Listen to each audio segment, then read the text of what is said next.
वाली लेक्चर 2 तक हमने कंप्लीट कर लिया था, जिसमें कि हमने लेक्चर 1 में हमने सेल क्या होता है उसका एक ओवरव्यू लिया था, सेल थ्योरी पढ़ा था, ठीक है। और सेल का एक ओवरव्यू भी देखा था। उसके बाद फिर हमने प्रोकैरियोटिक सेल्स के बारे में जाना था, जो कि प्रिमिटिव सेल्स होता है।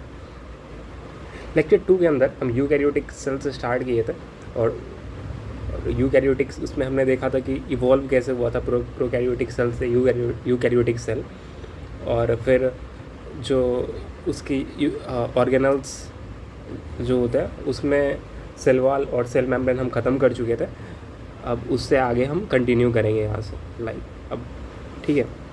तो एक्चुअली दिक्कत क्या था कि कल थोड़ा सा मेरा दिमाग का हालत सही नहीं था, इसलिए थोड़ा सा नया भी है, तो थोड़ा सा डिले कह सकते हो, बट कोई बात नहीं, आगे से सब बेटर होगा और थोड़ा सा अच्छा ही होगा। ये फर्स्ट टाइम है हमारा, इसलिए थोड़ा सा टाइम लग रहा है, ओके ना, तो ऐसा मत समझना। और इसको अच्छे से ख़त्म कर लो, एक बार 2-3 बार इसको रीड कर लो PDF से।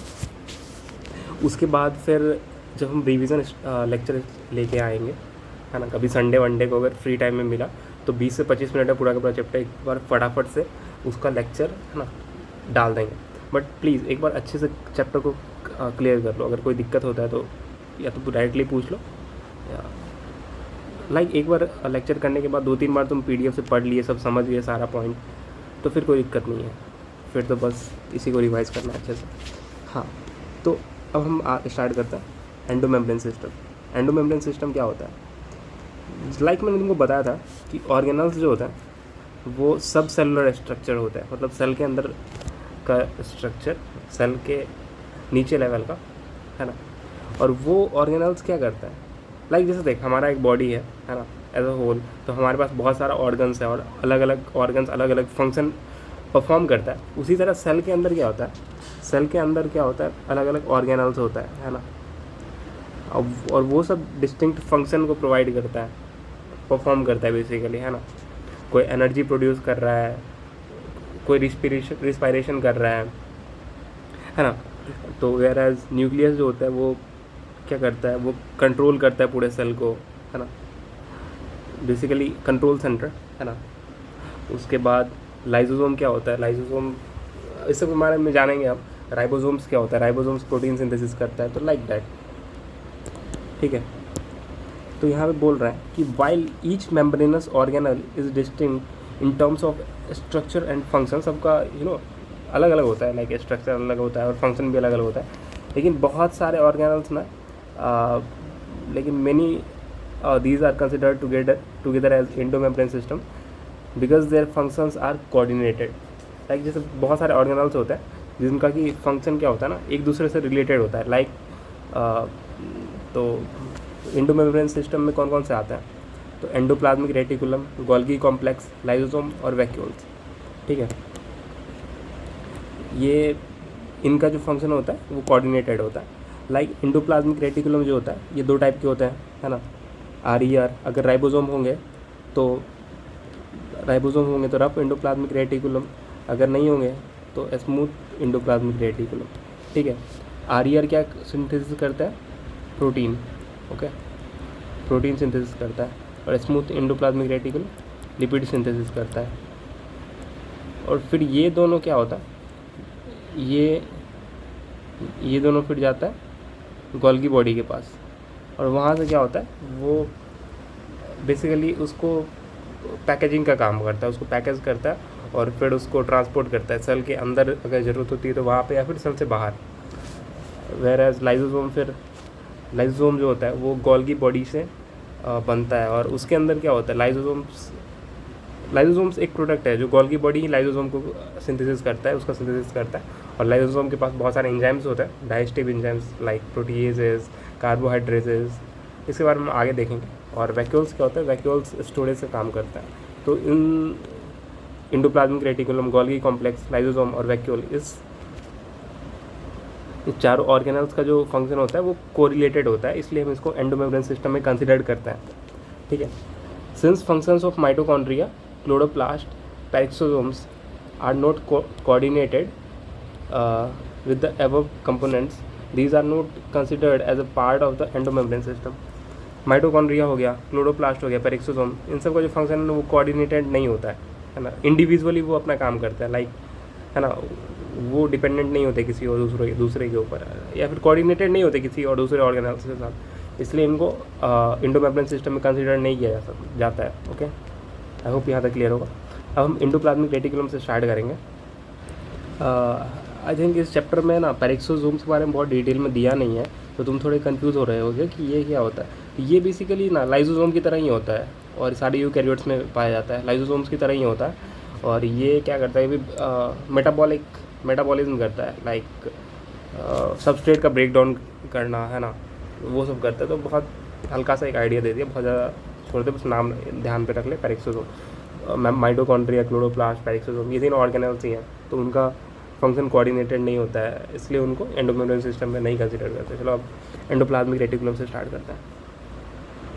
तो मैंने तुमको बताया था कि लाइक बहुत ज़्यादा हम सेल के बारे में, सेल के ऑर्गेनल्स के बारे में जब तक इलेक्ट्रॉन माइक्रोस्कोप डेवलप नहीं हुआ था तब तक नहीं जानते थे। लाइक इलेक्ट्रॉन माइक्रोस्कोप डेवलप हुआ था 1950s में, है ना, दिया हुआ था ना अपनी ही बुक में, सेल मेम्ब्रेन वाले पार्ट में। तो जब इलेक्ट्रॉन माइक्रोस्कोप डेवलप हुआ उसके बाद इलेक्ट्रॉन माइक्रोस्कोप से हमने जब झांक के देखा था सेल के अंदर, तो हमने देखा था नेटवर्क और रेटिकुलम। नेटवर्क और रेटिकुलम का भी मतलब सेम ही होता है, नेटवर्क या फिर रेटिकुलम बोल दो, एक ही चीज़ होता है। अब फाइन नेटवर्क या फिर रेटिकुलम दोनों सेम ही, साइनोनिम्स है दोनों, नेटवर्क बोलो या रेटिकुलम, है ना। अ नेटवर्क और reticulum of tiny tubular structures, a network of tubular structure like that is scattered in the cytoplasm, that is called as endoplasmic reticulum, है ना। a network of tubular structure, a network or reticulum of tubular structures scattered in the cytoplasm are called endoplasmic reticulum, ER, ठीक है। Hence endoplasmic reticulum divides intercellular space into two distinct compartment, which is luminal, मतलब inside endoplasmic reticulum, luminal क्या होता है और inside endoplasmic reticulum, और extra luminal मतलब in cytoplasm compartments। तो जैसे देख यहाँ पे देख, ये endoplasmic reticulum है, तो ये देख, इसको दो कंपार्टमेंट में, है ना, साइटोप्लाज्म के अंदर दो कंपार्टमेंट बना रहा दे रहा है ये मेम्ब्रेन की वजह से। ये क्या है, ये इंट्रा ल्यूमिनल है, ठीक है, इनसाइड एंडोप्लाज्मिक रेटिकुलम। और ये बाहर का वाला जो पार्ट है, बाहर वाला पार्ट इसके, वो एक्स्ट्रा ल्यूमिनल है, मतलब आउटसाइड द एंडोप्लाज्मिक रेटिकुलम। तो आई थिंक क्लियर होगा। ईयर डिवाइड्स द इंटरसेलुलर, मतलब इंटर मतलब क्या होता है, सेल के अंदर, intracellular, sorry not inter but intracellular. Inter का मतलब क्या होता है, दो सेल के बीच में, वेर एज इंट्रा मतलब क्या, सेल के अंदर का। तो एंडोप्लाज्मिक रेटिकुलम क्या करता है, वो डिवाइड करता है सेल के अंदर के स्पेस को दो कंपार्टमेंट्स के अंदर। एक तो पहला हो गया, भाई देखो मेम्ब्रेन है, तो अब जब मेम्ब्रेन है तो दो कंपार्टमेंट बना ही देगा ना, एक सेल के बाहर का और सेल के अंदर का। तो जो सेल के अंदर का है, सॉरी जो ऑर्गेनल के अंदर का जो स्पेस है उसको ल्यूमिनल बोल दिया, है ना। एंडोप्लाज्मिक रेटिकुलम के अंदर का जो स्पेस है उसको हम ल्यूमिनल बोल दिए, वेर एज एंडोप्लाज्मिक रेटिकुलम के जो बाहर का स्पेस है उसको हम एक्स्ट्रा ल्यूमिनल बोल दिए। एक्स्ट्रा ल्यूमिनल मतलब एक्स्ट्रा ल्यूमिनल मतलब एंडोप्लाज्मिक रेटिकुलम के बाहर का कंपार्टमेंट। ओके, ईयर ऑफन सोज, और ईयर जो होता है ना वो दो टाइप के हो सकते हैं, रफ एंडोप्लाज्मिक रेटिकुलम और smooth endoplasmic reticulum. Rough endoplasmic reticulum कब होंगे, जब एंडोप्लाज्मिक रेटिकुलम के ऊपर राइबोसोम अटैच होंगे उसके आउटर सर्फेस के ऊपर, तो वो रफ अपीयर होता है ना, उसका अपीयरेंस रफ होता है। और जब राइबोसोम उस पर अटैच नहीं होंगे तो वो स्मूथ अपीयर होता है, इसलिए उसको स्मूथ एंडोप्लाज्मिक रेटिकुलम कहा जाता है। Rough endoplasmic reticulum is frequently observed in cells actively involved in. तो रफ एंडोप्लाज्मिक रेटिकुलम कहाँ पे, कैसे सेल्स में बहुत ज़्यादा फ्रीक्वेंटली प्रेजेंट होंगे, मतलब बहुत ज़्यादा नंबर होगा उनका, लाइक अमाउंट में ज़्यादा होंगे।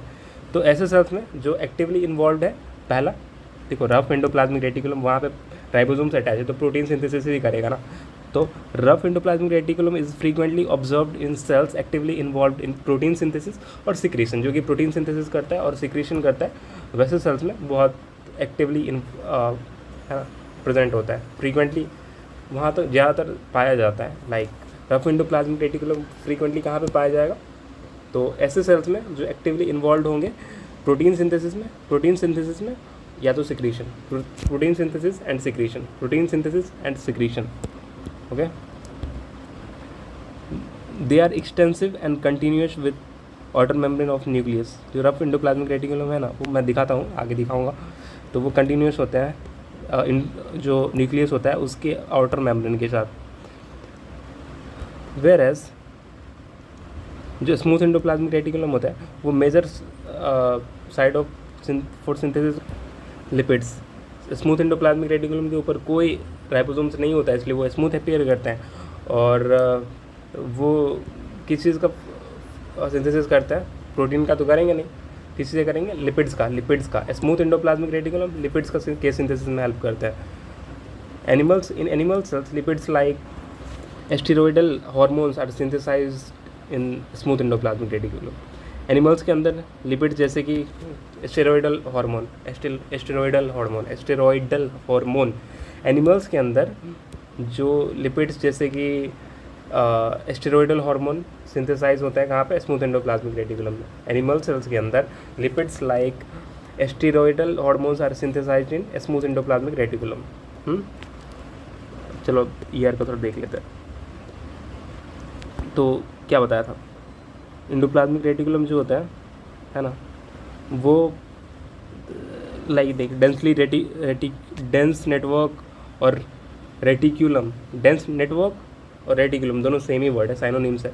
तो नेटवर्क दिख रहा है तुमको, रेटिकुलम नेटवर्क बोलो या फिर रेटिकुलम दिख रहा है तुमको, ट्यूबुलर स्ट्रक्चर का, तो उसी को हम एंडोप्लाज्मिक रेटिकुलम बोलते हैं। और अगर ईआर के ऊपर ट्राइबोसोम से अटैच होंगे तो वो रफ अपीयर होता है ना, रफ दिख रहा है तुमको, रफ। और जहाँ पर नहीं है तो वो स्मूथ अपीयर होता है। तो ये रफ अपीयर होता है क्योंकि यहाँ पर राइबोसोम है, और जब यहाँ पर राइबोसोम अटैच होता है तो ये प्रोटीन सिंथेसिस में हेल्प करता है ना, और अगर नहीं होता है तो ये लिपिड सिंथेसिस में हेल्प करता है। और rough endoplasmic reticulum more frequently कैसे सेल्स में दिखता है, ऐसे सेल्स जो कि प्रोटीन सिंथेसिस और सिक्रीशन में हेल्प करता है। और स्मूथ एंडोप्लाज्मिक रेटिकुलम कैसे सेल्स में वो किस चीज़ में हेल्प करता है, तो लिपिड के सिंथेसिस में हेल्प करता है। और एनिमल सेल्स में lipids like steroidal hormones are synthesized by smooth endoplasmic reticulum. और एक और चीज़ था कि जो एंडोप्लाज्मिक रेटिकुलम है वो कंटिन्यूस होता है आउटर मेम्ब्रेन ऑफ न्यूक्लियस। देखिए यहाँ पे न्यूक्लियस है, न्यूक्लियस के आउटर मेम्ब्रेन के साथ कंटिन्यूस होता है। लाइक मैं तुमको एक दिखाता हूँ कैसे, एक हाँ, तो ये मान लें कि ये न्यूक्लियस है, ठीक है, ये वाला जो पार्ट है अपना, ये अपना न्यूक्लियस है, ओके, न्यूक्लियस है। और ये न्यूक्लियस का membrane, nuclear membrane double membranous होता है। तो ये आउटर मेम्ब्रेन हो गया, ठीक है, आउटर मेम्ब्रेन हो गया, दिस इज, ये तो अपना ये आउटर मेम्ब्रेन हो गया, ये वाला न्यूक्लियस का आउटर मेम्ब्रेन। ये वाला कौन सा हो गया, इनर मेम्ब्रेन हो गया। तो क्या बोल रहा है, एंडोप्लाज्मिक रेटिकुलम जो होता है वो कंटिन्यूस होता है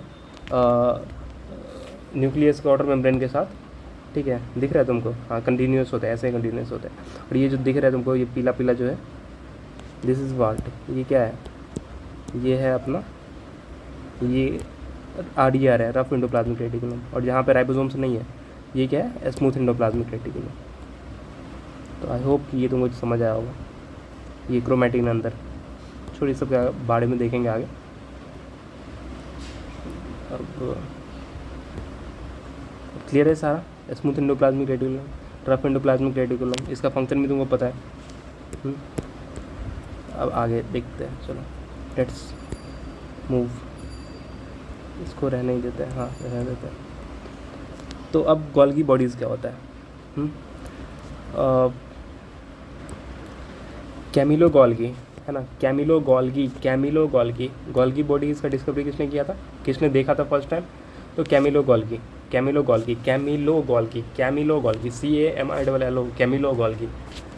कैमिलो गोल्गी ने फर्स्ट टाइम देखा था।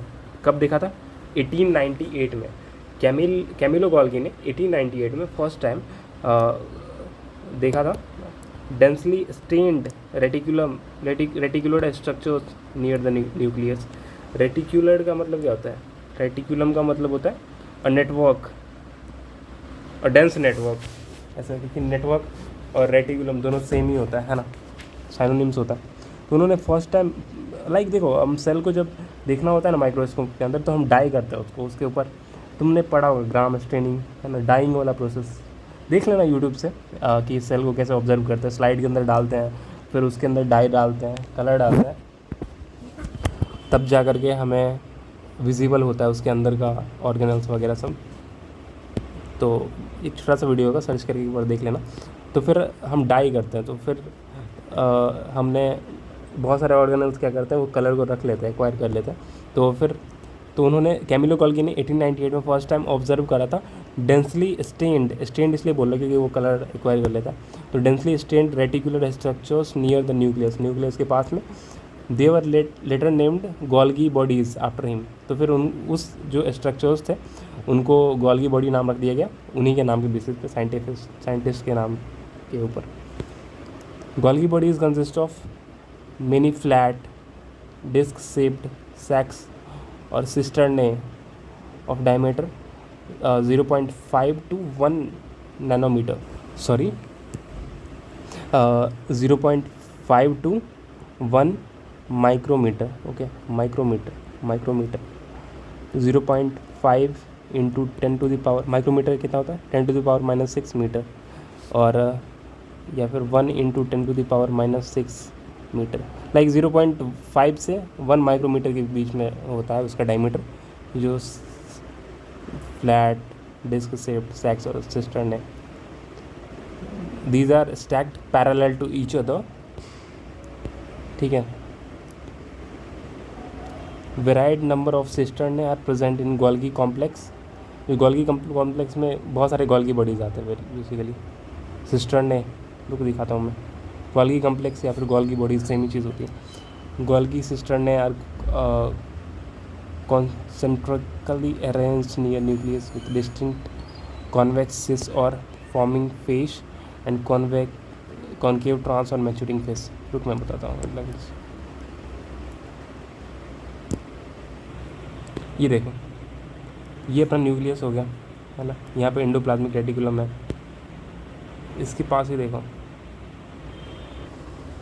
ये देखो, तो ये पूरा क्या हो गया, दिस इज़ गोल्गी apparatus बोलो, इसको बोलो गोल्गी apparatus और गोल्गी बॉडीज़।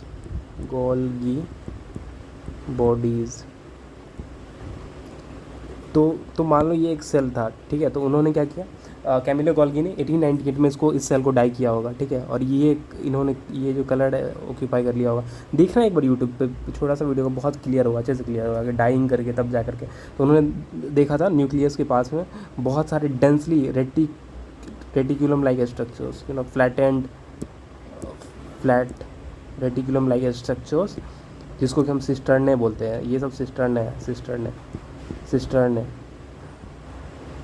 तो बहुत सारे सिस्टर्ने, ये सारे सिस्टर्ने को मिला करके हम गोल्गी एपरेटस या गोल्गी बॉडी बोलते हैं। तो ये सिस्टर्ने वैरी कर सकता है, नंबर ऑफ सिस्टर्ने वैरी करता है सेल टू सेल। तो ये वाला जो फेस है ना, ये इधर वाला फेस, ये क्या है, कॉन्वेक्स सिस और फॉर्मिंग फेस। ठीक, ऐसे ध्यान रख। और ये कॉनकेव दिख रहा है तुम, केव लाइक कॉनकेव, ट्रांस और मैच्योरिंग फेस। देखो फॉर एग्जांपल इंडोप्लाज्मिक रेटिकुलम किस चीज़ का सिंथेसिस करता है, आर प्रोटीन्स का करता है, और स्मूथ इंडोप्लाज्मिक रेटिकुलम लिपिड्स का करता है। तो जिसको अगर लिपिड्स और प्रोटीन्स को मॉडिफाई होना है, और मॉडिफाई होकर फिर क्या होता है, वो पैक होता है, उसके चारों तरफ मेम्ब्रेन आ जाता है। तो फिर क्या करता है वो इंडोप्लाज्मिक रेटिकुलम से मूव करता है टुवार्ड्स गोल्गी बॉडीज़, ठीक है। और यहाँ पे देखो कॉन्वेक्स इसका शेप होगा, लाइक कॉन्वेक्स क्या होता है, ऐसे वाला शेप, ऐसे वाला, तो इसलिए कॉन्वेक्स बोल दिया। और अगर ऐसा रहता तो कॉनकेव, ये तो पता ही होगा तुमको, कॉनकेव लाइक स्ट्रक्चर, तो कॉनकेव, तो वो छोड़ो। तो इधर से वो फ्यूज़ करेगा और फिर क्या होता है, फिर वो धीरे धीरे मूव करता है टुवार्ड्स मैच्योरिंग फेस। तो इसलिए ये फॉर्मिंग फेस हो गया इस साइड का, टुवार्ड्स न्यूक्लियस फॉर्मिंग फेस। और इसका सिस बोलो, तुमने पढ़ा होगा ऑर्गेनिक केमिस्ट्री में, सिस और ट्रांस। ट्रांस क्या होता है, लाइक सिस और ट्रांस, जैसे ये स्ट्रक्चर है, यहाँ पे ये एक्स है और यहाँ पे अगर एक्स है तो इसको ट्रांस बोल देंगे। ट्रांस मतलब दूर दूर। और अगर ऐसा रहा, यहाँ पे एक्स है और यहाँ पे एक्स है और यहाँ, तो इसको हम ट्रांस सिस बोल देंगे, ये सिस और ये ट्रांस। ऐसे याद रखो, सिस का मतलब क्या होता है, पास, और ट्रांस का मतलब दूर। तो कॉनकेव और ट्रांस फेस जो है, कॉनकेव और ट्रांस और मैच्योरिंग फेस, वो न्यूक्लियस से अवे होता है, away from nucleus. Whereas convex, cis और फॉर्मिंग फेस, फॉर्मिंग मतलब हाँ, फॉर्मिंग फेस क्या होता है, टुवार्ड्स न्यूक्लियस होता है। मैच्योरिंग फेस इधर से घुसेगा, फिर मैच्योरिंग फेस की तरफ मूव करता है, और फाइनली क्या होता है, ये मॉडिफाई हो करके जो है मैच्योरिंग फेस से बाहर निकल जाता है। और ये सिस्टर्ने का जो डायमीटर है ना, इसका जो डायमीटर है वो वैरी कर, ये 0.5 to 1 माइक्रोमीटर हो सकता है ना। इसलिए क्या लिखा हुआ था, Golgi bodies consist of many flat disc shaped sacs, flat disc shaped sacs यही है, या फिर उसको सिस्टर्ने ही बोलते हैं, डिस्क शेप्ड सैक्स और सिस्टर्ने, ठीक है, cisternae of diameter 0.5 to 1 micrometre, micrometre मतलब 10⁻⁻⁶ metre. These are stacked parallel, तो कैसे स्टैक्ड होता है, तो पैरेलल टू ईच अदर, ठीक है। और जो ये सिस्टर्ने का जो नंबर है ना, नंबर ऑफ सिस्टर्ने जो प्रेजेंट होते हैं गोल्गी कॉम्प्लेक्स के अंदर, वो वैरी करते हैं सेल टू सेल, है ना, वैरी करते हैं, मतलब नंबर ऑफ सिस्टर्ने किसी में कम किसी में ज़्यादा हो सकता है। Golgi cisternae are concentrically arranged near the nucleus with distinct,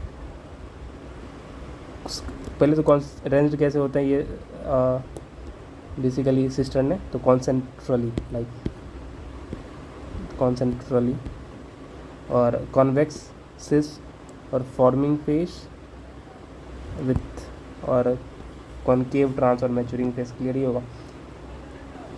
यहाँ पे बताया जा रहा है कि सिस और trans face of the organelles are entirely different but interconnected.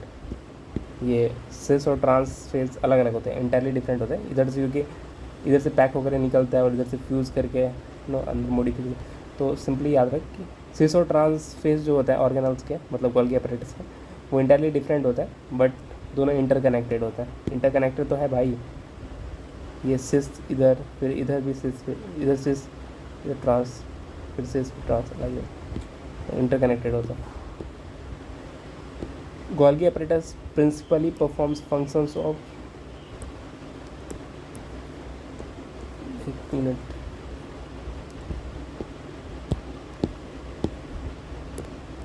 तो यहाँ तक क्लियर होगा। गोल्गी apparatus प्रिंसिपली क्या कौन सा फंक्शन परफॉर्म करता है, तो वो पैकेजिंग का फंक्शन करता है। टू बी किसका फंक्शन करता है, पैकेजिंग का, जैसे प्रोटीन्स और लिपिड्स का पैकेजिंग करता है ना। तो बेसिकली गोल्गी अपैरेटस का मेन फंक्शन क्या है, पैकेजिंग का। टू बी डिलीवर्ड इधर टू इंट्रा सेलुलर टारगेट्स और सिक्रेटेड और सेल। देखिए, इंट्रा मतलब क्या होता है, इनसाइड, इंट्रा। अगर इंटर जब होगा तो दो के बीच में, लाइक अगर हम बोलेंगे इंटर सेलुलर मतलब यहाँ भी एक सेल है और यहाँ भी सेल है, और यहाँ पे जो स्पेस हो गया ये इंटर। वेयर इंट्रा की जब हम बात करते हैं, इंट्रा मतलब इनसाइड, इंट्रा सेलुलर। जब इंट्रा सेलुलर की बात हो रही है तो सेल के अंदर ही, तो अगर क्या हुआ, एंडोप्लाज्मिक रेटिकुलम से प्रोटीन्स और लिपिड सिंथेसिस हुआ, ठीक है, उसको अब पैकेज करना है, उसको पैकेजिंग का काम करना है। तो क्या होता है कि वो लिपिड्स के तो वो गोल्गी बॉडीज़ के कॉन्वेक्स, सिस और फॉर्मिंग मतलब बनना ज़्यादा स्टार्ट होता है, उस फेस से घुसेगा और फिर वो टुवार्ड्स मूव करेगा किसकी तरफ, कॉनकेव, ट्रांस और मैच्योरिंग फेज की तरफ मूव करेगा और वहाँ से फाइनली पैकेज होकर के निकलेगा और उसको, और वो जो है वो फिर जहाँ पे उसको जाना होगा, ट्रांसपोर्ट होना होगा, वहाँ हो जाएगा। अगर उसको सेल के अंदर ही जाना होगा तो इंटरसेलुलर है ना टारगेट पे चला जाएगा, या अगर सेल के बाहर जाना होगा तो वो बाहर से क्रीट हो जाएगा, है ना। Materials to be packaged in the form of vesicles from ER fuses with किसके साथ फ्यूज़ करता है, तो कॉन्वेक्स, सिस और फॉर्मिंग फेस के साथ फ्यूज़ करता है ना, of Golgi apparatus and move towards concave, trans और मैच्योरिंग फेस। कॉनकेव, ट्रांस, जैसे इधर से घुसा और इधर से मूव कर गया कॉनकेव, ट्रांस और मैच्योरिंग फेस की तरफ।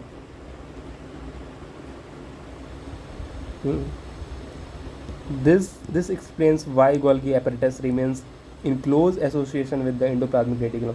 और यही एक रीज़न है कि क्यों गोल्गी बॉडी जो है वो क्लोजली एसोसिएटेड होता है एंडोप्लाज्मिक रेटिकुलम के साथ, क्योंकि भाई दोनों का फंक्शन कोऑर्डिनेटेड है ना, इसलिए। A number of proteins synthesized by ribosomes on the endoplasmic reticulum are modified in the cisternae of the Golgi apparatus before they are released from trans phase। तो जैसे बहुत सारे प्रोटीन्स जो है वो राइबोसोम्स की द्वारा सिंथेसाइज होते हैं एंडोप्लाज्मिक रेटिकुलम पे, वो मॉडिफाई हो जाते हैं कहाँ, सिस्टर्ने के अंदर of the Golgi apparatus before they are release from its trans face. Golgi apparatus is an important site of formation of glycoproteins and glycolipids. तो सिंपल है, Golgi apparatus is the important site of formation of glycoproteins and glycolipids. Like देख, मैं बताता हूँ, simply बताता हूँ, फिर से एक बार देख लेता हूँ। ये जो है, ये मान लो ये प्रोटीन है, रेड वाला प्रोटीन है, ठीक है, यहाँ पे RER लगा हुआ है, ये राइबोसोम्स ने सिक्रीट किया क्या, प्रोटीन, रफ एंडोप्लाज्मिक रेटिकुलम से, यहाँ पे प्रोटीन आ गया। और यहाँ से मान लेते हैं कि ये लिपिड, स्मूथ एंडोप्लाज्मिक रेटिकुलम क्या करेगा, लिपिड का सिक्रीशन करेगा, ठीक है। तो ये भी मूव करेगा, कॉन्वेक्स सिस और फॉर्मिंग फेज से क्या करेगा, फ्यूज़ करेगा, सिंपली फ्यूज़ करेगा। देख रहा है तुमको, ये फ्यूज़ हो रहा है, ये फ्यूज़ हो रहा है। और फिर इसके अंदर क्या होगा, इसके अंदर जैसे जैसे ये मूव करेगा तो इसके अंदर मॉडिफिकेशन होंगे, है ना, उस मॉडिफाई हो जाता है, लाइक कुछ चेंजेस होते हैं। जैसे ग्लाइको प्रोटीन क्या हो जाता है, ग्लाइको प्रोटीन बन जाता है, लिपिड्स जो होता है वो ग्लाइकोलिपिड हो जाता है, मान लो ऐसे कुछ मॉडिफाई हो गया, अंदर घुसते हैं मॉडिफाई हो गया, सिंपली इसको ऐसे कुछ बना देते हैं डिज़ाइन, ये बाबा, हाँ। और ये क्या हुआ, कॉपी।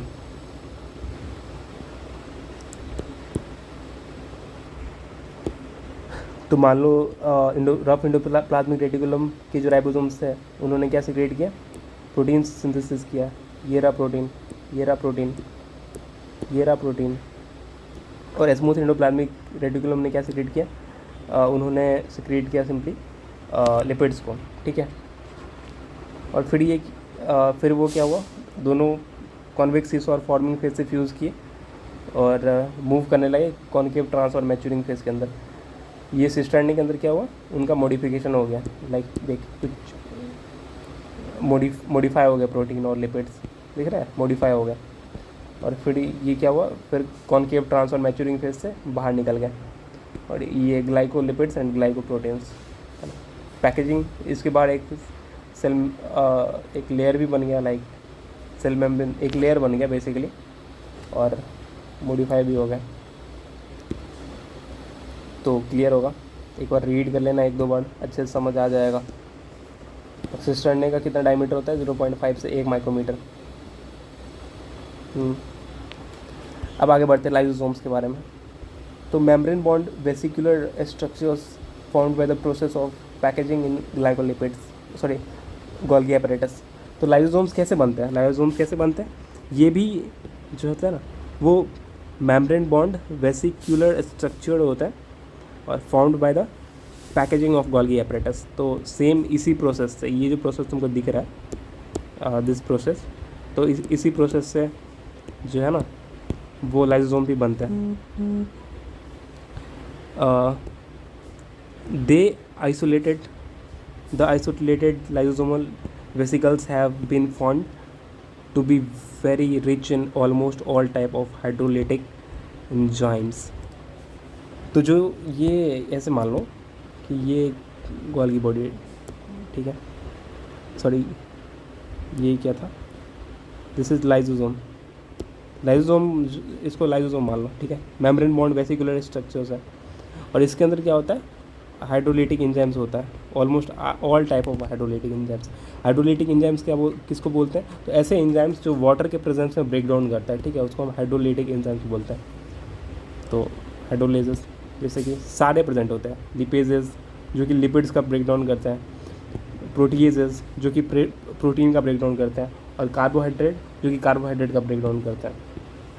तो ये सिंपली बोला जा रहा है कि लाइसोसोम जो होता है ना, वो सबसे पहले मेम्ब्रेन बॉन्ड स्ट्रक्चर होता है, वेसिकुलर स्ट्रक्चर होता है, वो गोल्गी एपरेटस में जैसे पैकेजिंग ये कैसे बनते हैं, तो गोल्गी एपरेटस में जैसे पैकिंग वाला काम होता है, वैसे ही वो भी बनते हैं, ठीक है। और जो लाइसोसोमल वेसिकल्स होता है वो ऑलमोस्ट सारे टाइप के हाइड्रोलिटिक एंजाइम्स, मतलब हाइड्रोलिटिक एंजाइम्स ऐसे एंजाइम्स होता है जो वाटर के प्रेजेंस में ब्रेक डाउन करता है ना।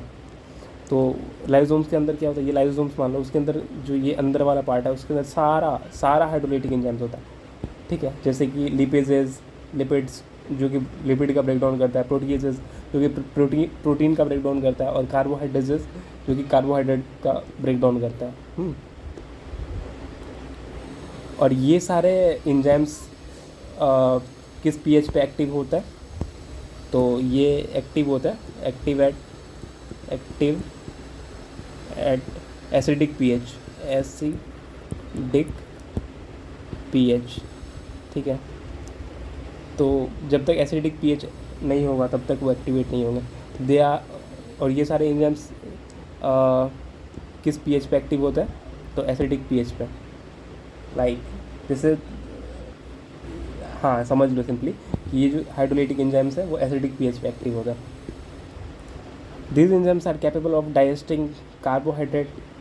देखो ये एंजाइम्स का जो है ना वो पीएच एसिडिक नहीं होता है, बल्कि ये एंजाइम्स एसिडिक पीएच पर काम करते हैं। फॉर एग्जांपल अगर सेल है, ठीक है, अगर सेल बहुत बहुत समझदार होता है तो फिर अगर सपोज़ कि इंडोसाइटोसिस करवाना है किसी ऑर्गेनल का, या फिर बेसिकली डाइजेशन करवाना है किसी चीज़ का, उसको ब्रेक डाउन करवाना है, तो उसके लिए सेल क्या करता है ना कि अपना पीएच चेंज कर देता है। लाइक H+ शायद न्यूक्लियस से निकलता है, सर ऐसा कुछ बता रहे थे।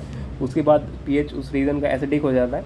अब लाइसोसोम का एंजाइम है ना, अब वो एक्टिव होता है, अब वो एक्टिव होकर के फिर डाइजेस्ट करता है जो भी मटेरियल को करना होता है, तो लाइक दैट। और ये जो हाइड्रोलेजेस हैं जैसे लिपेजेस, प्रोटीएजेस और कार्बोहाइड्रेट, ये जो एंजाइम्स होते हैं वो कार्बोहाइड्रेट, प्रोटीन्स, लिपिड्स और न्यूक्लिक एसिड्स को डाइजेस्ट कर सकती है। इसको कार्बोहाइड्रेट, प्रोटीन्स, लिपिड्स और न्यूक्लिक एसिड को। आई होप कि क्लियर होगा। एक दो बार रीड कर लेना, अच्छे से समझ आ जाएगा। अब वैक्यूल्स के बारे में जानते हैं, ठीक है। तो membrane bond space found in cytoplasm, plant cell में ही होता है वैक्यूल, तुमको पता है, एनिमल में तो होता नहीं है। It contains water, sap, excretory products and other materials not useful for sale. Vacuole का मेन काम क्या होता है, स्टोरेज का काम होता है प्लांट्स के अंदर, है ना। और कुछ इधर और एनिमल्स है, जैसे ये प्रोटिस्टा का बात चल रहा है, प्रोटिस्टा, यूनिसेलुलर यूकैरियोट्स, प्रोकैरियोट्स में तो होता नहीं है वैक्यूल्स। वहाँ पे उन लोग में क्या होता है, इंक्लूजन बॉडीज़ होता है, storage bodies, where as eukaryotes में वैक्यूल्स होता है, और प्लांट्स एनिमल्स में नहीं होता है। तो membrane bond space found in cytoplasm, it contains water, sap, excretory products and other materials not useful for the cell. अगर हम प्लांट्स की वैक्यूल्स की बात करें तो सिंगल मेम्ब्रेन से ये बॉन्ड होता है, और जो वैक्यूल के बाहर का जो मेम्ब्रेन है उसको हम टोनोप्लास्ट बोल देते हैं।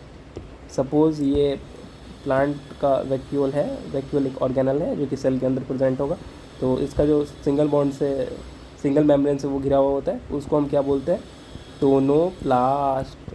ठीक है, तो प्लांट्स के वैक्यूल्स का जो मेम्ब्रेन है ना उसको हम टोनोप्लास्ट बोलते हैं। प्लांट के वैक्यूल का जो मेम्ब्रेन होता है उसको हम टोनोप्लास्ट बोलते हैं। ठीक है, सिंपल है, क्लियर है यहाँ तक। These vacuoles can occupy up to 90% volume of the cell. समझ रही हो कितना बड़ा होता है? लाइक ये एक सेल मान लो, तो इधर इधर मान लो कि ऐसे छोटा सा मैं बनाता हूँ, छोटा सा इधर सारे ऑर्गेनल्स पड़े हुए होंगे, तो इतना यूज़ होता है वैक्यूल कि ये जो प्लांट सेल है उसका 90% है ना, 90% जो एरिया है वो वॉल्यूम जो है वो ऑक्यूपाई कर सकता है। अप टू 90% ऑक्यूपाई करता है वॉल्यूम प्लांट सेल्स के अंदर। Tonoplast facilitates transport of number of ions and other materials against concentration gradient into the vacuole. Hence their concentration is significantly higher in vacuoles than in cytoplasm. तो होता क्या है, let me just clear.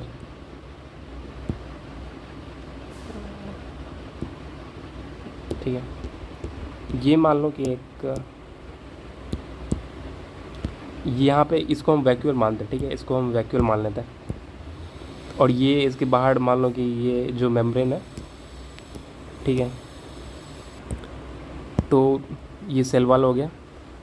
ठीक है, this is cell wall, this is cell membrane, और ये इधर vacuole है, ये वैक्यूल का मेम्ब्रेन टोनोप्लास्ट।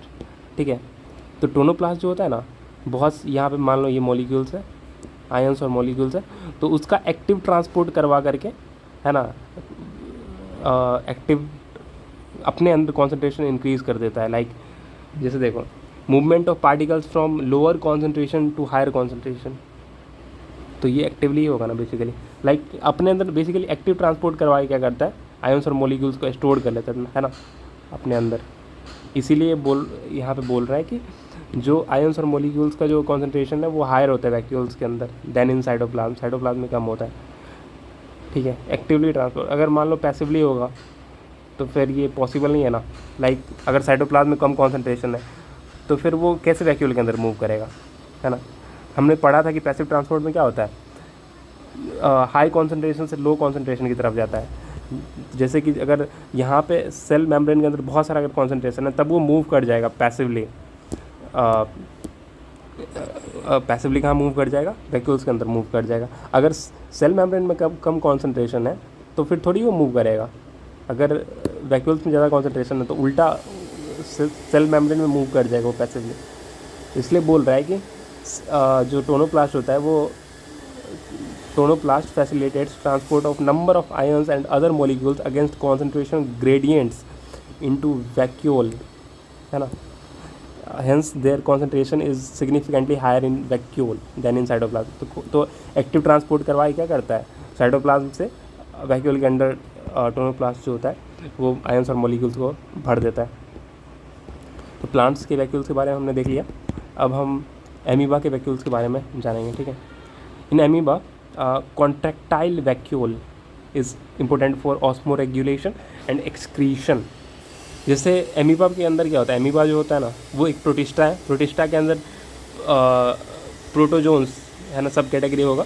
हम बायोलॉजिकल क्लासिफिकेशन में पढ़ेंगे, वैसे थोड़ा सा आइडिया होगा तुमको।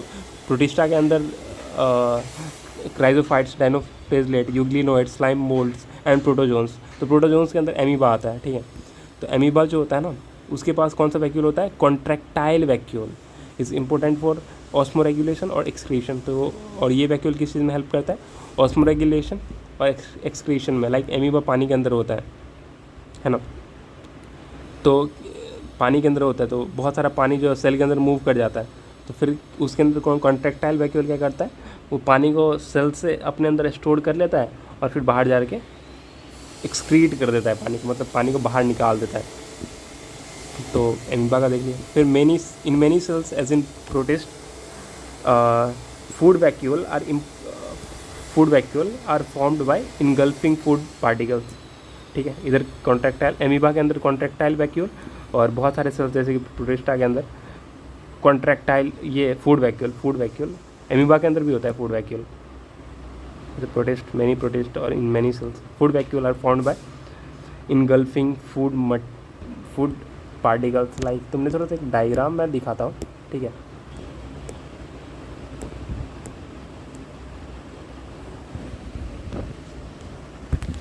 सिंपली दिख रहा है ये क्या बना रहा है, इनगल्फ फूड को इनगल्फ किया और क्या बना दिया, फूड वैक्यूल बना दिया एमीबा। ये भी एक टाइप का प्रोटिस्ट है, बहुत सारे सेल्स में होता है, जैसे यूनिसेलुलर ऑर्गेनिज्म ऐसे ही खाता है। पैरामीशियम में भी सेम प्रोसेस है। यहाँ पे एमीबा क्या किया गया, द एमीबा लुक्स लाइक, अच्छा लाइक दैट।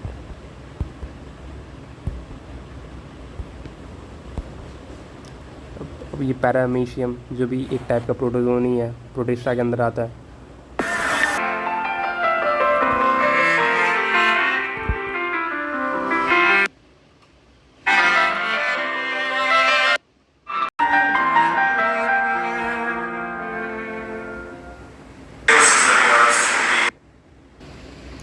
ये देखो पैरामीशियम है, ठीक है। और इधर देखो, इधर कॉन्ट्रैक्टाइल वैक्यूल, इधर देखो पानी। ये साइड में जाकर के क्या करेगा, इधर देख बन रहा है, वो साइड में जाकर के निकाल देगा। ये भाई फटाफट करो यार कुछ, देख इधर इधर इधर, ठीक है। देखो साइड में जाके क्या करेगा, रिलीज़ कर देगा। वही ये कॉन्ट्रैक्टाइल वैक्यूल, निकाल दिया निकाल दिया निकाल दिया। तो एमीबा के अंदर क्या होता है, कॉन्ट्रैक्टाइल वैक्यूल। बहुत सारे प्रोटिस्टा के अंदर भी दिया, बट सिग्निफिकेंटली जैसे ध्यान रखिए, एमीबा के अंदर कॉन्ट्रैक्टाइल वैक्यूल होता है, और बहुत सारे सेल्स के अंदर, और एज मैनी सेल्स, और जैसे कि प्रोटिस्टा हो गया, उसके अंदर क्या होता है, फूड वैक्यूल बनता है, फूड मटेरियल को इनगल्फ करके, लाइक दैट। तो बैक टू टॉपिक्स। अब बात करते हैं माइटोकॉन्ड्रिया के बारे में, ठीक है। फटाफट से क्लियर करना है चैप्टर को, जब लंबा जा रहा है। तो माइटोकॉन्ड्रिया जो होता है ना, उसका सिंगुलर, ये प्लूरल है माइटोकॉन्ड्रिया, मतलब बहुत सारे माइटोकॉन्ड्रिया को सिंगुलर क्या होगा, सिंगुलर होगा माइटोकॉन्ड्रियन, सिंपल है। Are not easily visible under microscope under specifically stain. जब तक हम सेल को स्टेन करेंगे ना, क्योंकि माइटोकॉन्ड्रिया थोड़ा सा छोटा होता है, प्लास्टिड बड़ा होता है, वो दिख जाता है बिना स्टेन किए हुए भी। तो माइटोकॉन्ड्रिया का अगर देखना है तो उसके लिए स्टेन करना पड़ेगा सेल को, ठीक है, तब तक वो दिखेगा नहीं। Are not easily visible under microscope unless specifically stained. Number of mitochondria per cell is variable depending on physiological activity of the cell.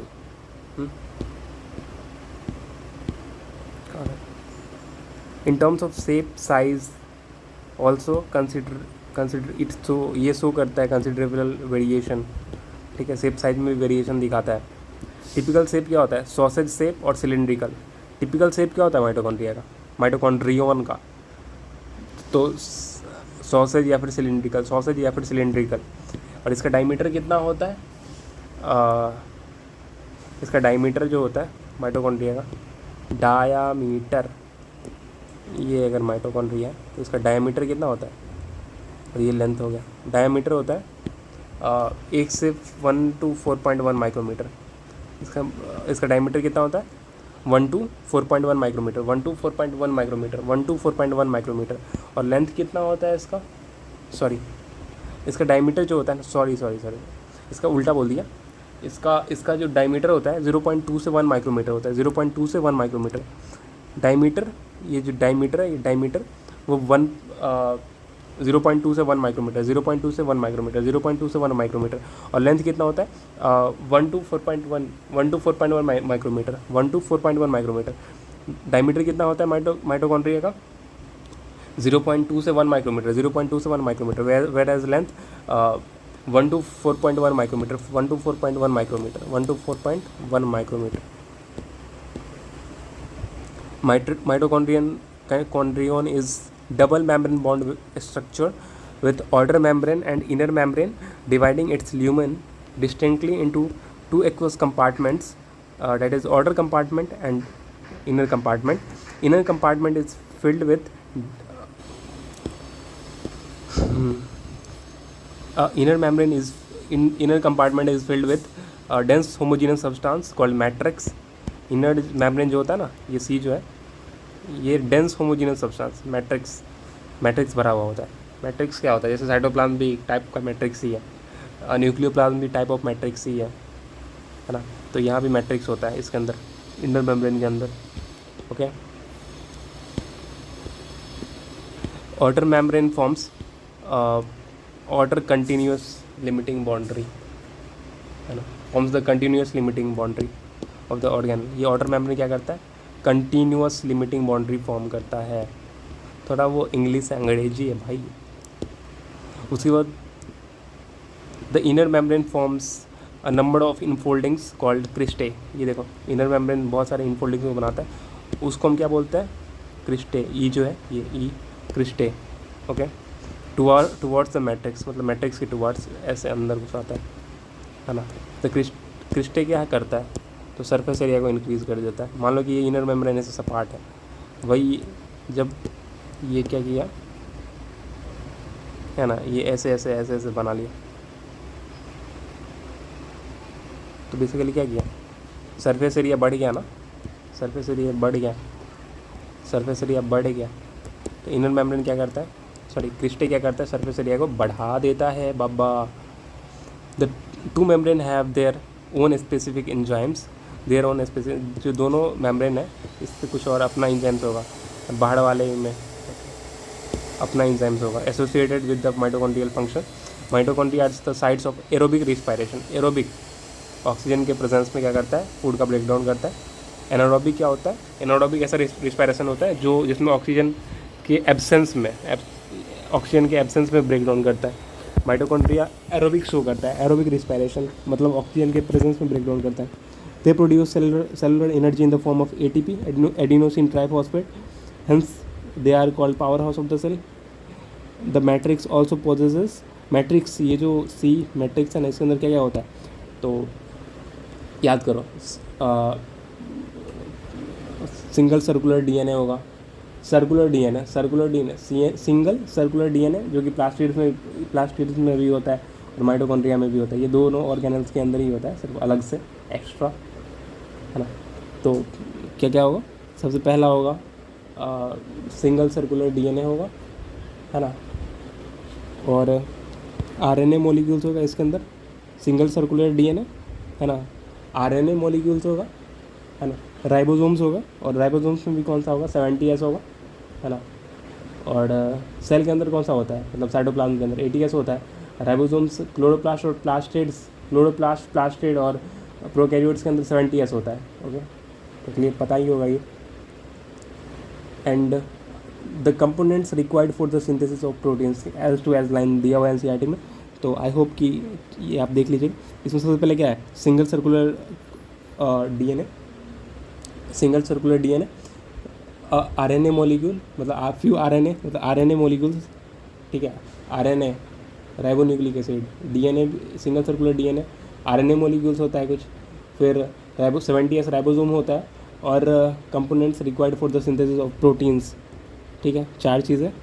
Single circular DNA, some RNA molecules, फिर राइबोसोम्स 70S, और components required for the synthesis of proteins. Mitochondria divide by fission क्या होता है? Simple division होता है, जिसमें जैसे एक सेल है वो ऐसे फिजन. बैक्टीरिया तो वही शो करता है ना, फिजन. और फिर से क्या होगा? 2 बन गया, लाइक डेट.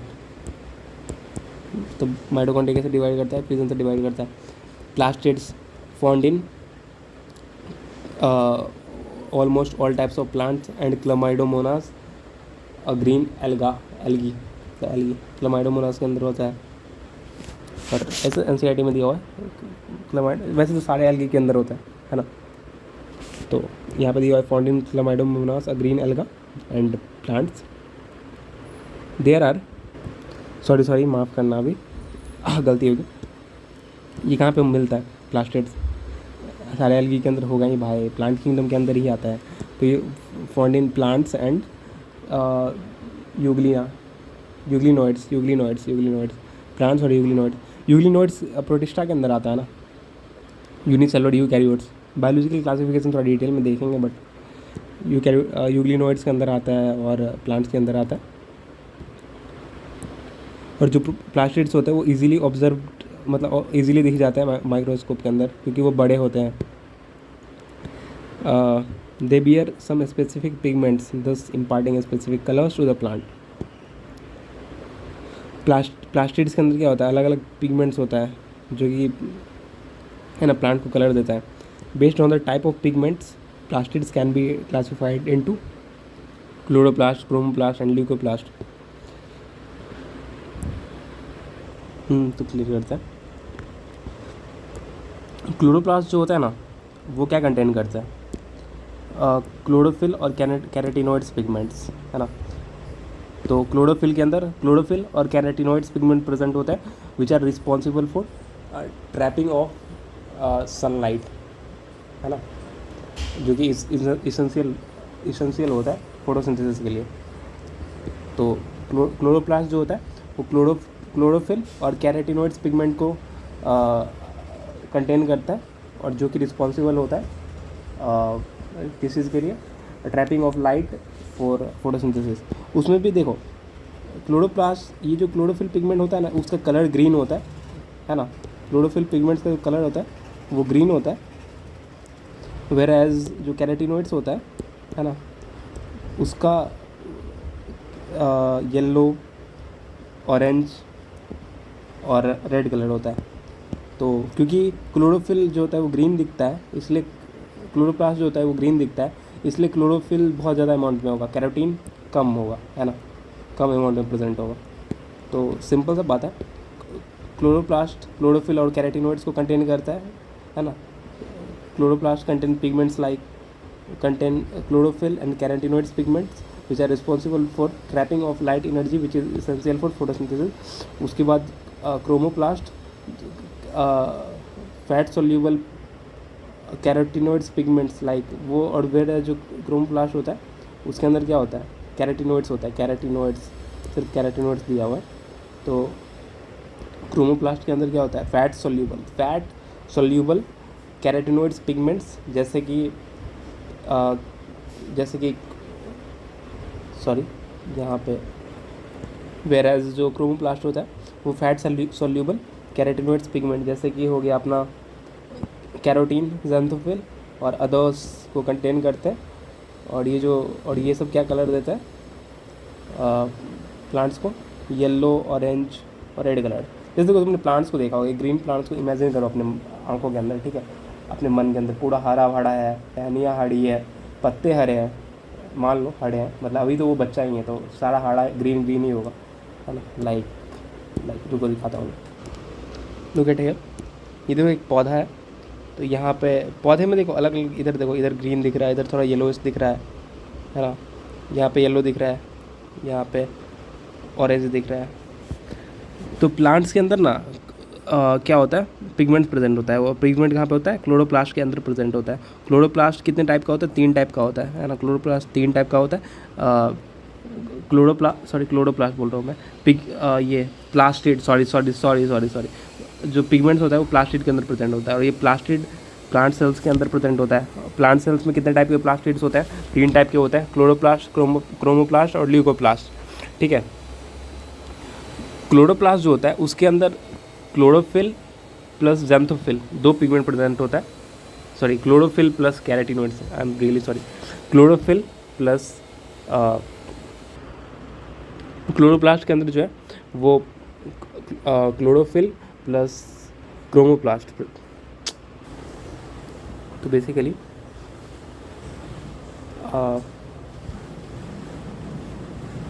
जो क्लोरोप्लास्ट जो होता है उसके अंदर chlorophyll plus carotenoids 2 pigment present होता है। क्लोरोफिल प्लस कैरेटिनोइड्स, क्लोरोफिल ज़्यादा होता है और जो ये कैरेटिनोइड्स होता है वो कम होता है ना। वेर एज क्रोमोप्लास्ट जो होता है, तो ये जो ग्रीन दिख रहा है, तो यहाँ पे कौन सा पिगमेंट प्रेजेंट होगा, क्लोरोप्लास्ट प्रेजेंट होगा, क्योंकि उसमें क्लोरोफिल बहुत ज़्यादा होता है इसलिए ऊपर ग्रीन ग्रीन दिखता है। और क्लोरोफिल का कलर कितना कैसा होता है, ग्रीन होता है। दूसरे वाले इस पत्ते में देखो, यहाँ पे क्या है, थोड़ा येलोइश टाइप का है। तो इसमें क्या है, इसमें बेसिकली कैरोटीनॉइड्स ज़्यादा होगा, है ना, क्लोरोफिल थोड़ा कम होगा, इसलिए थोड़ा येलोइश दिख रहा है ना। अब दूसरे टाइप का पिगमेंट प्लास्टिड क्या होता है, क्रोमोप्लास्ट। क्रोमोप्लास्ट में कौन कौन से पिगमेंट्स प्रेजेंट होता है, तो कैरोटीनॉइड्स पिगमेंट प्रेजेंट होता है। कैरोटीनॉइड्स के अंदर भी कौन कौन से होता है, तो उनके अंदर प्रेजेंट होता है carotene plus xanthophyll, and others, ठीक है, क्लोरोफिल, ज़ैंथोफिल एंड अदर्स। तो और which give the plant yellow, orange और रेड कलर। तो यहाँ पे कौन सा पिगमेंट प्रेजेंट होगा, क्रोमोप्लास्ट, ठीक है। उसके बाद हम ल्यूकोप्लास्ट का बात करते हैं। ल्यूकोप्लास्ट क्या होता है, कलरलेस प्लास्टिड होता है, कोई कलर होता ही नहीं है, और इसका शेप अलग अलग होता है। Colourless plastid varied shapes and sizes with stored, क्या क्या होता है उसमें, क्या क्या स्टोर्ड होता है। एमाइलोप्लास्ट क्या स्टोर करता है, ये टाइप ऑफ ल्यूकोप्लास्ट है, और ये स्टोर करता है तुमको कार्बोहाइड्रेट एंड, और एमाइलोप्लास्ट स्टोर करता है कार्बोहाइड्रेट या फिर स्टार्च। एमाइलोप्लास्ट क्या स्टोर करता है, कार्बोहाइड्रेट या फिर स्टार्च, है ना। Example potato. एमाइलोप्लास्ट क्या स्टोर करता है, कार्बोहाइड्रेट या फिर स्टार्च, एग्जाम्पल पोटैटो। इलाइलोप्लास्ट क्या स्टोर करता है, fat and oil, whereas aleuroplast क्या स्टोर करता है, proteins. Aleuroplast stores protein, elaioplast stores fat and oil, amyloplast stores carbohydrate and carbohydrate and starch. Carbohydrate बोले या फिर स्टार्च बोले, एक ही हो गया, कार्बोहाइड्रेट या फिर स्टार्च। एमाइलोप्लास्ट स्टोर कार्बोहाइड्रेट और स्टार्च। इलाइलो, है ना, ऑयल जैसा लग रहा है, इलाइलो। तो इलाइलोप्लास्ट स्टोर्स फैट या फिर ऑयल, एल्यूरोप्लास्ट स्टोर्स प्रोटीन्स, ठीक। फिर से देखो क्लोरोप्लास्ट के अंदर क्या कौन कौन सा पिगमेंट होता है। Chloroplast based on the type of pigment plastid can be classified into chloroplast, मतलब किस टाइप का पिगमेंट है उसके बेसिस पे जो है ना प्लास्टिड्स को 3 पार्ट में क्लासीफाई किया गया है, क्लोरोप्लास्ट, क्रोमोप्लास्ट और ल्यूकोप्लास्ट। क्लोरोप्लास्ट में कौन कौन से पिगमेंट्स प्रेजेंट होता है, क्लोरोफिल प्लस कैरोटीनॉइड्स, ठीक है, which are responsible for trapping of light, which is responsible for photosynthesis. तो क्लोरोफिल का कलर कौन सा होता है, क्लोरोफिल एक पिगमेंट है जो कि प्रेजेंट होता है कहाँ पे, ये देखो क्लोरोफिल इसके अंदर प्रेजेंट होता है, तो ग्रीन कलर लग रहा है तुमको, क्लोरोफिल पिगमेंट होता है। और ये क्लोरोफिल का इसमें अमाउंट ज़्यादा होगा इसलिए वो ग्रीन दिख रहा है। कैरोटीनॉइड्स भी होगा बट कम अमाउंट में होगा, है ना। उसके बाद फिर क्रोमोप्लास्ट, दूसरे टाइप का प्लास्टिड, तो फैट सोल्यूबल, इसके अंदर कौन सा पिगमेंट्स प्रेजेंट होता है, कैरोटीनॉइड पिगमेंट्स प्रेजेंट होता है, जैसे कि कैरोटीनॉइड्स के अंदर आता है कैरोटीन, ज़ैंथोफिल और others. This gives the part of the plant yellow, green और रेड कलर। वेराज ल्यूकोप्लास्ट जो होता है ना, वो कलरलेस प्लास्टिड होता है, और इसका नंबर्ड, है ना, वेराइड इन शेप्स, इसका शेप अलग अलग होता है, शेप और साइजेस। और ये क्या, इसका फंक्शन क्या होता है, स्टोरेज का काम होता है, ये स्टोर करता है बेसिकली। जैसे कि देखो फूल वगैरह में क्रोमोप्लास्ट उसको कलर प्रोवाइड करता है, क्लोरोप्लास्ट का काम है ना, लाइट एनर्जी को ट्रैप करना और फोटोसिंथेसिस करवाना। ल्यूकोप्लास्ट का स्टोरेज वाला काम है। एमाइलोप्लास्ट क्या स्टोर करता है, कार्बोहाइड्रेट या फिर स्टार्च बोलो, और ये एग्जांपल दिया है पोटैटो का। Elaioplast fat and oil, aleuroplast proteins. I hope clear होगा यहाँ तक। अब फिर से हम क्लोरोप्लास्ट की बात करते हैं। Majority of the chloroplast of green plants are found in, कहाँ पे प्रेजेंट होता है, तो mesophyll cell of the leaves. Majority मतलब ज़्यादातर, सबसे ज़्यादा क्लोरोप्लास्ट का नंबर किस सेल के अंदर होगा, तो मेसोफिल सेल के अंदर होगा। मेसोफिल सेल जो लीव्स के अंदर प्रेजेंट होता है उसके अंदर होगा। क्लोरोप्लास्ट का शेप क्या होता है, तो लेंस शेप्ड होता है, ओवल शेप्ड होता है, स्फेरिकल होता है, डिस्कॉइड होता है, और इवन रिबन लाइक होता है, ठीक है, जिसका कि वेरिएबल लेंथ होता है और विड्थ, वेरिएबल लेंथ और विड्थ होता है। लेंथ कितना होता है, तो क्लोरोप्लास्ट का जो लेंथ होता है वो 5 से 10 माइक्रोमीटर होता है, 5 to 10 माइक्रोमीटर, 5 से 10 माइक्रोमीटर, 5 to 10 इंटू 10⁻⁻6 मीटर, मतलब 5 से 10 माइक्रोमीटर। और विड्थ कितना होता है, 2 से 4 माइक्रोमीटर, मतलब 2 इंटू 2 से 4 माइक्रोमीटर। माइक्रोमीटर कितना होता है, 10⁻⁻6, 2 into 10⁻⁻6 metre to 2 into 10⁻⁻4 metre. Chloroplast का वेरिएबल लेंथ और विड्थ होता है, वैसे जनरल दिया हुआ एनसीईआरटी में कि इसका लेंथ जो है वो 5 से 10 माइक्रोमीटर और विड्थ 2 से 4 माइक्रोमीटर। और देयर नंबर्ड वेरी करता है from 1% in of Chlamydomonas. Chlamydomonas क्या है, एक एल्गी ही है ना, एक ग्रीन एल्गा है ना, उसमें एक ही होता है उसके अंदर। वेर एज टू 20 to 40 एक क्लामाइडोमोनास के अंदर होगा, सिंगल एक ही क्लोरोप्लास्ट होगा। वेर एज 20 से 40 पर सेल इन, मतलब एक सेल के अंदर 20 से 40 क्लोरोप्लास्ट प्रेजेंट होगा मीजोफिल सेल में, मीजोफिल सेल्स, ठीक है।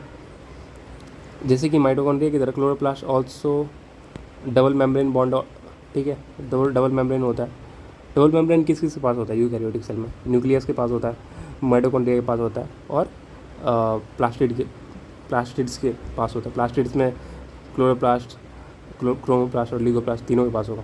इनर क्लोरोप्लास्ट में मेम्ब्रेन इज रिलेटिवली लेस, तो जो अंदर का जो क्लोरोप्लास्ट का मेम्ब्रेन है ना, एक आउटर मेम्ब्रेन और इनर मेम्ब्रेन, तो वो रिलेटिवली कम परमिएबल होता है। परमिएबल का मतलब क्या होता है कि किसी चीज़ को परमिशन देना अंदर और बाहर जाने आने के लिए, है ना। तो ये जो है ना, इनर मेम्ब्रेन जो है ना, वो रिलेटिवली कम परमिएबल है, मतलब कम मॉलिक्यूल्स को अलाउ करता है बाहर आने जाने से। अब आगे देखते हैं। The space limited by inner membrane of chloroplast is called, तो ये जो इनर मेम्ब्रेन है उसके अंदर का जो स्पेस होता है उसको हम क्या बोलते हैं क्लोरोप्लास्ट केस में, एस्ट्रोमा बोलता है, एस्ट्रोमा, ठीक है। और stroma contains enzymes required for synthesis of, और ये एस्ट्रोमा के अंदर क्या होता है, इंजाइम्स होता है, और वो इंजाइम्स किस सिंथेसिस में हेल्प करता है, तो proteins and carbohydrate. It also contains, stroma के अंदर और क्या प्रेजेंट होता है, सोचो। तो it also contains ribosome, 70S ribosome होता है, और क्या होता है, सिंगल सर्कुलर DNA मॉलिक्यूल्स, है ना, small double stranded circular DNA molecules and ribosomes. तो सबसे पहले stroma contains enzymes required for the synthesis of proteins, carbohydrate. It also contains दो चीज़ें, ribosome 70S and small circular DNA। ये जो stroma है, इंजाइम्स प्रेजेंट होता है, 70S राइबोसोम्स एंड क्या था, small circular DNA molecule. Ribosomes of chloroplast are smaller 70S than, हाँ ये तो क्लियर ही है। A number of organised flattened membranous sacs called thylakoid. ये देखो, ये क्लोरोप्लास्ट है। क्लोरोप्लास्ट क्या है, एक टाइप ऑफ प्लास्टिड है, उसके अंदर का हम देख रहे हैं, ठीक है। प्लास्टिड भी 3 तरीके होता है, उसके अंदर हम स्पेशली क्लोरोप्लास्ट को देख रहे हैं। ये तुमको दिख रहा है फ्लैट मेम्ब्रेनस सैक्स, उसको हम क्या बोलते हैं, सिंगल, जैसे 1 2 3 4 है तो सिंगल, ये थाइलाकोइड है, ये भी थाइलाकोइड है, तो ये भी थाइलाकोइड है। ये जो गोल गोल दिख रहा है तुमको, ये गोल गोल, ये थाइलाकोइड है, इधर भी अंदर थाइलाकोइड। तो